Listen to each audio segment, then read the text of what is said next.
Hello, everyone. Today I am going to explore film and beauty, how cinematic perspectives on beauty have shifted over time to reflect a more multicultural view of beauty standards. My name is Stacy Lodge, and this assignment is for Course Human 100, dated June 15, 2025. Film and Beauty is the title of my assignment, and we're going to go over the historical, theoretical, and contemporary perspectives. So how do films reflect their culture's view of what's beautiful? And how has this view changed from classical Hollywood to today's cinema? That's what we're going to uncover. In our course readings, Jia highlights colorism and racism in media representation. The TED Talks also uncovered oppressive standards, which applies directly to casting choices and roles for people of color due to beauty standards at the time.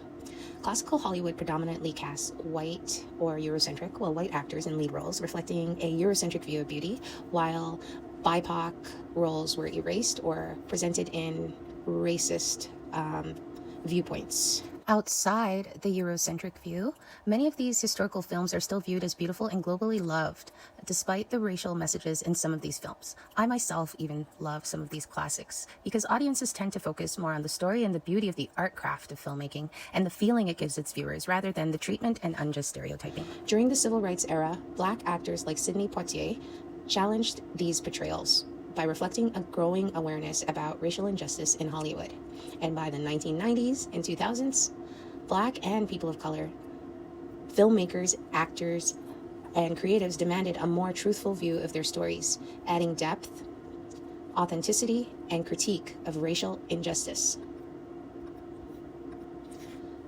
As we know, Canada is the first to coin the term multiculturalism, and today, films like Black Panther and Everything Everywhere All at Once, You People, Queen and Slim, these are just to name a few, but these recent films reflect dramatic shifts towards recognition of minorities in film, as in a multicultural view of beauty, reflecting rich stories previously erased. So from a post-colonial view, Hollywood changed. It changed by challenging a Eurocentric gaze or view or outlook. And from a feminist view, as we learned from De France, that meant that women of color were doubly erased. Their roles now, they're actually celebrated and their perspectives are recognized. Below on this slide is an image of the typical Eurocentric Oscar winner, but Parasite is to the bottom left. That is a film that recently won an Oscar.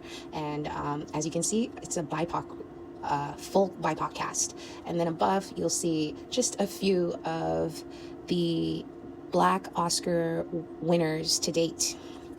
Yes, well, the beautiful thing about this is I feel like Ariel has taught me so much about myself as Hallie. And, I think that the years that I've been doing this film are very transformative years as a young woman. You're still finding yourself. I'm still finding who I am every single day, really.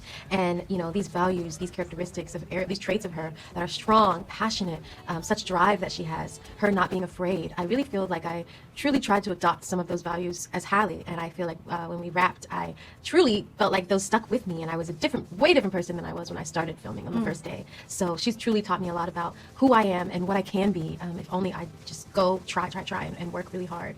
I love the way you put that, because that is the thing about Ariel. I keep asking people, because I'm trying to figure it out. Yes. What is it about Ariel? What do you think it is about Ariel that people connect to so much? Well, I definitely think it's a combination of everything in the film, but with Ariel in particular, I think it's her openness and her honesty about struggling with maybe feeling out of place, which I think we all can relate to, and feeling like she doesn't belong. And everyone has felt like that at some point. But watching her conquer her fears and go through this journey of, you know what, I feel this way, but I know what I want for myself in my life, and I'm going to go after it. And watching her come out on top, I think is what resonated with all of us when we were smaller, and even still now still resonates with us. And I think that it's that hope that we all have for ourselves and our lives, I think is one of the things as to why we're so like enamored by her. Yeah.